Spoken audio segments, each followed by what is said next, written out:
Welcome back, comrades, to DIY by NZguy, where the workspace is always at a premium.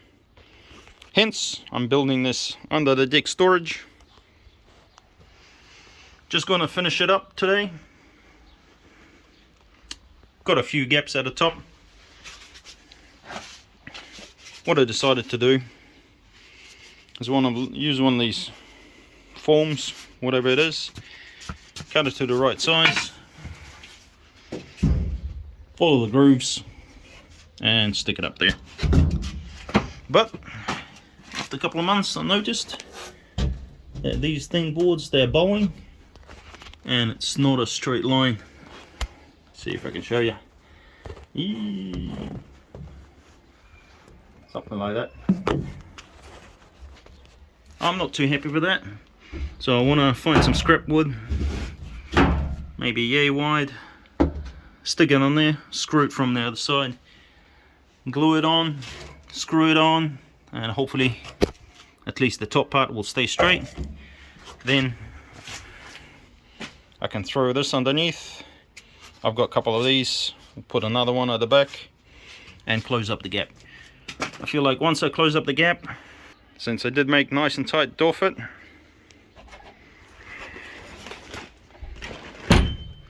as you can see, I feel like it'll be pretty good, and very little bugs will get in there, less air draft, so less moist air coming in and out.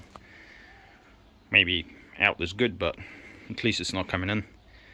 The other thing that happened is this plywood, it's not structural, so it did, after some weathering, started to come apart. I tried my best to glue it, but ended up just screwing it all to hack, just so that it doesn't split. Just like here, starting to split a bit, also from the weather. It's just the material I had. So next time, if you're going to use plywood outside, use the structural one. I think it doesn't fall apart even after some weathering. So lesson learned, but at least I'm gonna glue this up later and coat it all with some decking, and it'll be all good. So we're just gonna continue. Found this scrap of wood and it's perfect fit. So yeah, just gonna secure it, screw it from the other end, see if I can glue it, and we'll go from there. So let's see, got that glue going, a little bit of drips, ready that up, it's okay.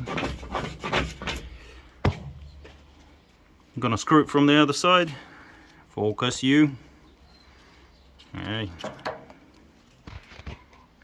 Luckily I've got plenty of screws. Unfortunately they're not stainless steel, but for this job I don't think it'll matter much, because I want to put in at least a dozen in there through this 1 meter length.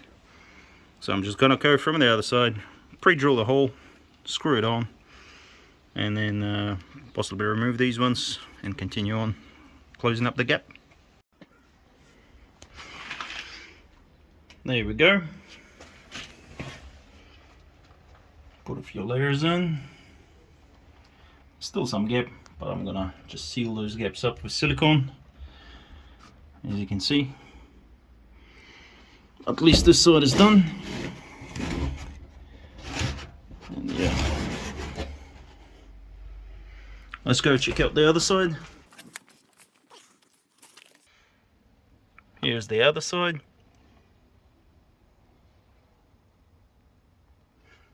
Focus you.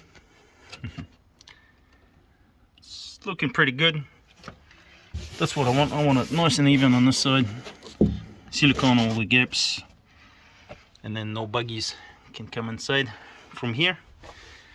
Silicone down the bottom as well, and as you can see, a little bit more than 12 screws, but it's all good.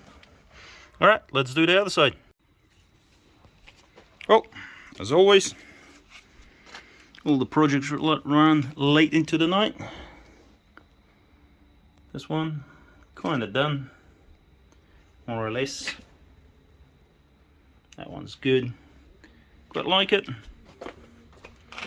On this side, same thing. Glued it, screwed it, and then filled it. Okay. Just in case it rains shortly, I'm gonna try and paint this so the water doesn't get to it. But now it's quite well sealed. The bugs shouldn't come in through there. The only place it can come in is through the bottom. But that's the next step.